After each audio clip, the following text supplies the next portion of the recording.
Bismillahirrahmanirrahim. Assalamualaikum warahmatullahi wabarakatuh. Kami dari kumpulan 3 akan membuat pembentangan tentang kaedah pengajaran menghafaz Al-Quran. Salah satu topik di bawah tajuk Mabadi' Hifz Al-Quran. Okey, jadi sekejap ya, saya tunjukkan ahli kumpulan saya terdiri daripada 3 orang. Yang pertama saya iaitu Adik Iman, yang kedua Almi Arina binti Muhammad Syukri dan yang ketiga Ainun Zakia binti Mak Aziz. Baiklah, kita pergi kepada pengenalan yang mana kami bersepakat untuk memilih kaedah Deobandi India. Macam yang kita telah ketahui, negara India merupakan salah sebuah negara yang paling awal untuk menerima ajaran Islam. Jadi banyaklah pusat pengajian yang ditubuhkan dan terdapatnya kaedah Deobandi India yang digunakan sampai hari ini walaupun di Malaysia. Jadi perkataan Deobandi ni merujuk kepada wilayah Deoban di India. Secara umumnya kaedah Deobandi ni menggunakan teknik-teknik berikut. Ada 6 teknik, iaitu pertama persediaan sebelum menghafal, yang kedua sabak iaitu hafalan baru, ketiga parsabak hafalan mingguan, keempat am-mukhtar hafalan keseluruhan Al-Quran, kelima halaqah dauri, kelas ulangan hafazan dan yang terakhir yang keenam syahadah hafiz. Baiklah, kita tengok satu persatu. Yang pertama, persediaan sebelum menghafal.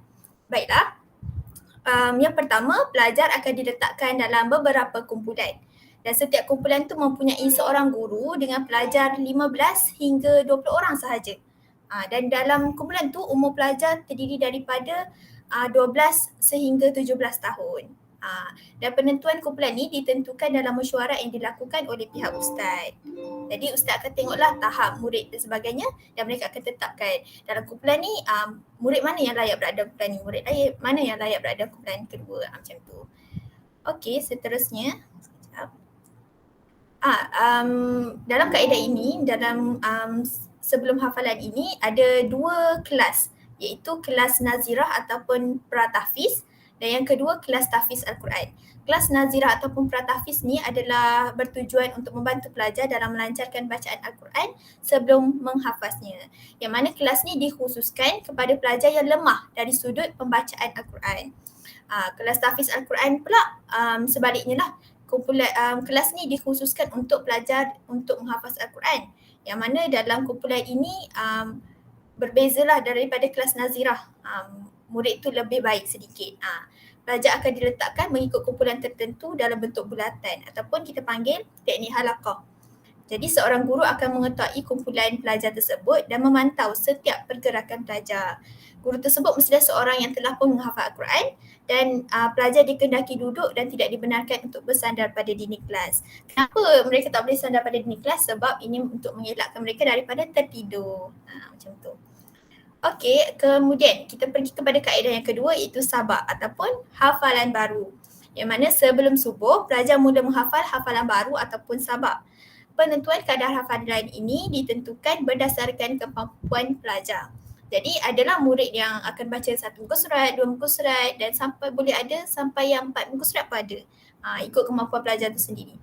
Kemudian yang kedua, para guru akan memantau tahap kelancaran hafalan-hafalan tersebut.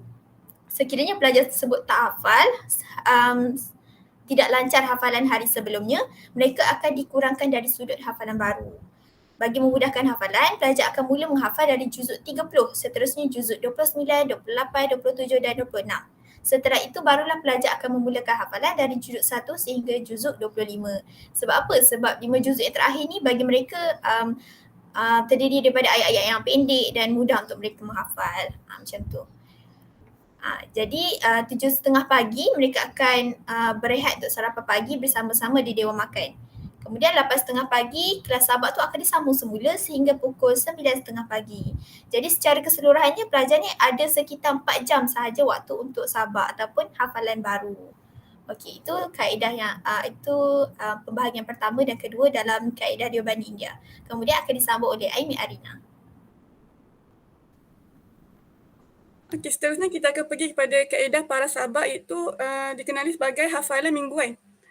Okey, di mana para sahabat ni kaedah yang digunakan dalam kaedah para sahabat ni adalah kaedah ulang kaji hafazan ataupun dikenali sebagai takrir ataupun murajaah, di mana pelajar perlu mengulang hafazan yang lama.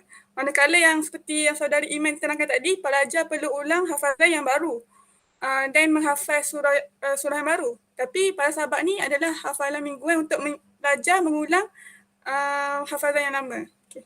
Seterusnya. Okey, ini adalah perkenalan sedikit mengenai para sahabat, di mana peruntukan masa yang dikenakan kepada pelajar mengambil masa selama 2 jam untuk mengulang para sahabat. Ini hafalan yang telah mereka hafalah bermula daripada pukul 9.30 pagi hingga 11.30 pagi. Okey, di mana bilangan juzuk yang diperuntukkan untuk pelajar menghafal adalah sebanyak 1 juzuk di belakang hafalan baru. Ini juzuk sebelum juzuk yang lepas lah. Juzuk lepas diistilahkan sebagai para sahabat. Okey, persediaan yang perlu pelajar lakukan untuk kaedah ini adalah pelajar perlu melancarkan hafalan para sahabat ini sebelum dibaca di hadapan guru-guru mereka. Okey, di mana pelajar diberikan masa selama 30 minit untuk melancarkan hafalan mingguan ni sebelum bertemu dengan guru halaqah mereka. Okey, mari kita tengok pula kepada pelaksanaan para sahabat. Okay, bagaimana para sahabat ni dilaksanakan?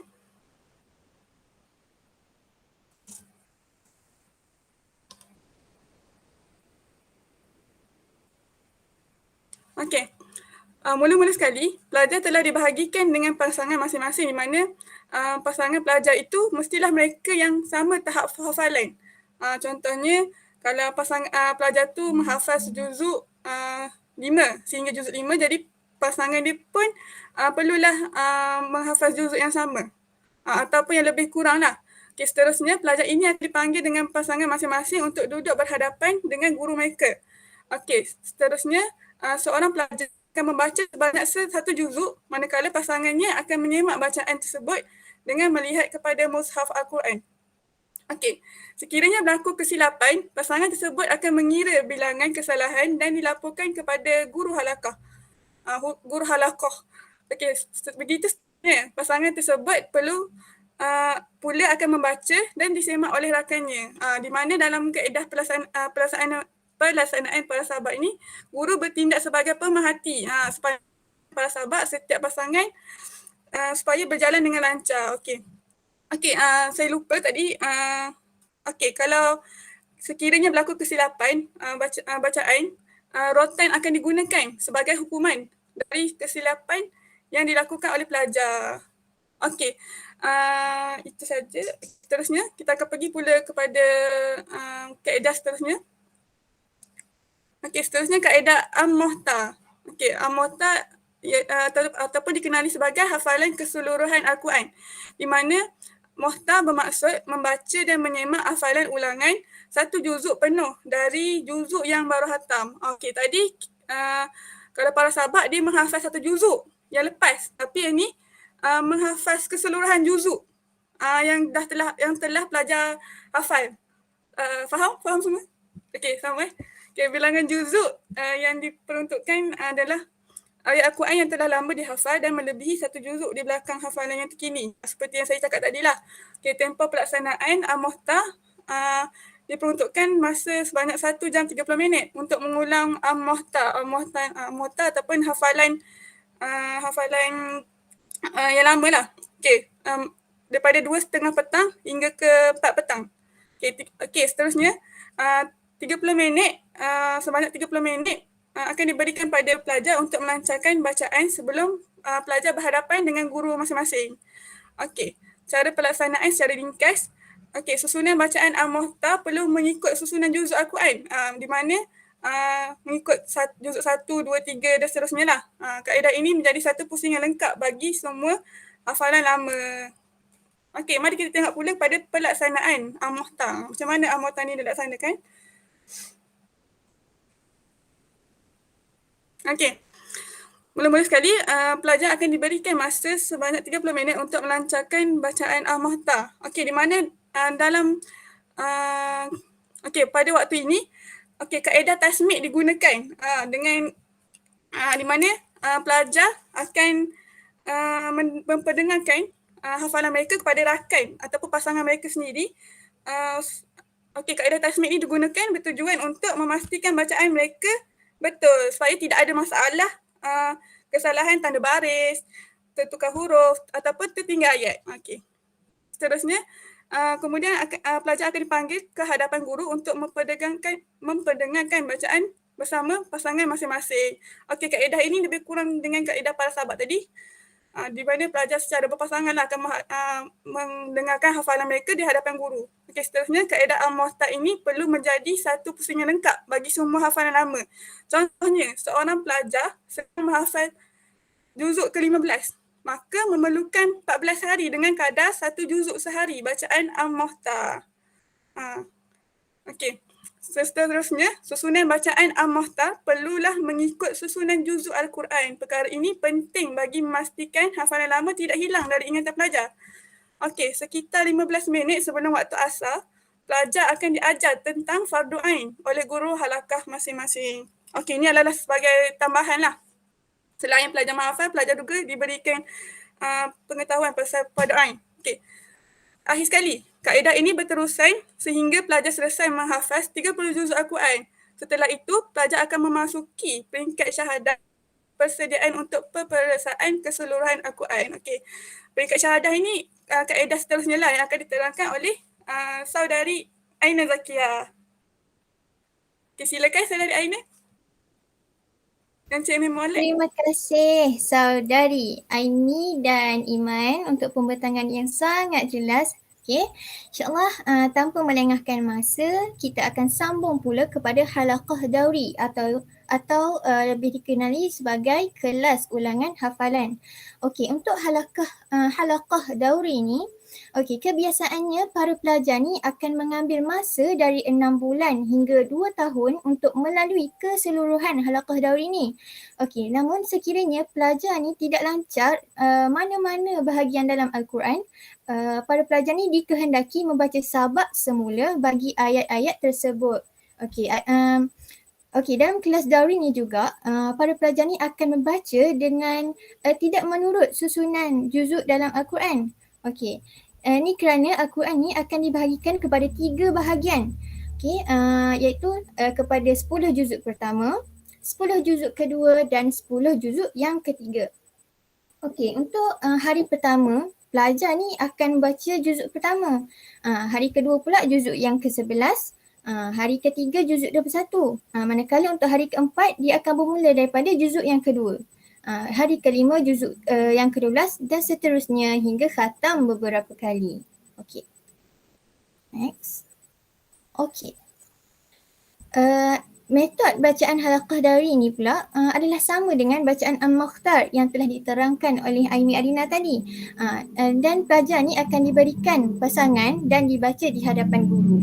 Okey, untuk melalui arahan guru ni, pelajar ni akan berpindah kepada 5 juzuk sehari. Tadi kan dia macam sikit-sikit kan. Yang tu macam 11, 21 macam tu, tapi yang ni berpindah kepada 5 juzuk sehari pula. Pada peringkat ni, pelajar-pelajar ni akan membaca berdasarkan urutan juzuk dalam Al-Quran sepenuhnya. Tadi tak menurut, kali ni dia ikut urutan juzuk Al-Quran dalam Al-Quran tu sepenuhnya. Okey. Untuk contohlah, untuk hari pertama, juzuk pertama hingga juzuk kelima, manakala hari yang kedua pula akan bermula juzuk yang ke-6 hingga juzuk yang ke-10, hari ketiga juzuk yang ke-11 hingga juzuk yang ke-15 dan seterusnya. Ini bermakna para pelajar ni akan mengkhatamkan Al-Quran dalam masa 6 hari dengan sekali khatam. Okey. Namun setelah sampai di peringkat ni dan para guru ni berpuas hati dengan prestasi pelajar tersebut, dengan hafalannya dia ingat, tak ada kesalahan apa semua, maka ujian di peringkat syahadah hafiz ni akan diadakan. Okey. Mari kita tengok pula apa itu syahadah hafiz ni. Okey. Okey, syahadah hafiz ni adalah peperiksaan. Okey, terdapat 3 cara untuk menduduki peperiksaan syahadah hafiz ni. Yang pertama, pelajar ni akan membaca 30 juzuk Al-Quran dalam masa 1 hari. Dan yang kedua pula, cara yang kedua, pelajar ni akan membaca Al-Quran 30 juzuk dalam masa 2 hari bersamaan dengan 15 juzuk sehari. Dan cara yang ketiga pula, pelajar ni akan membaca Al-Quran 30 juzuk dalam masa 3 hari. Maknanya dalam 3 hari tu sehari 10 juzuk, hari kedua 10 juzuk dan hari ketiga 10 juzuk. So cukuplah 30 juzuk. Okey.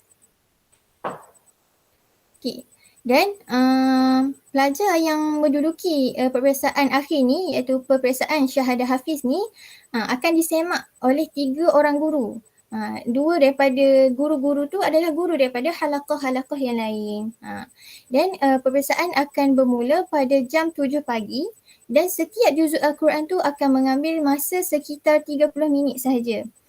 Dan pelajar yang menduduki peperiksaan syahadah hafiz ni dikehendaki membaca Al-Quran dengan lancar dan tidak boleh melakukan kesalahan melebihi 10 kali.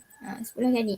Sekiranya pelajar tu melakukan kesalahan lebih daripada 10 kali, maka peperiksaan tersebut akan dibatalkan. Okey, itu sahaja untuk syahadah hafiz. Okey. Okey, rasanya setakat ini sahaja pembentangan daripada kami bertiga. Terima kasih dan Assalamualaikum warahmatullahi wabarakatuh. Seterusnya, kesimpulan. Okey, saya nak bagi kesimpulan secara ringkas lah. Okey, seperti yang kita telah jelaskan tadi kan, kaedah hafalan yang dilakukan di negara India. Okey, seperti yang kami terangkan tadi, setiap metod hafalan tersebut mempunyai pendekatan yang tersendiri dan cara yang beza dalam mendidik para hafaz untuk menjaga hafalan mereka. Namun demikian, perlulah digariskan secara khusus kaedah-kaedah yang terbaik untuk diadaptasi kepada umat Islam di seluruh dunia. Okey, sebenarnya kalau kaedah itu ada juga digunakan kaedah hafazan India di Malaysia, di beberapa negara di Malaysia. Okey, itu sahaja daripada kami. Assalamualaikum dan sekian, terima kasih.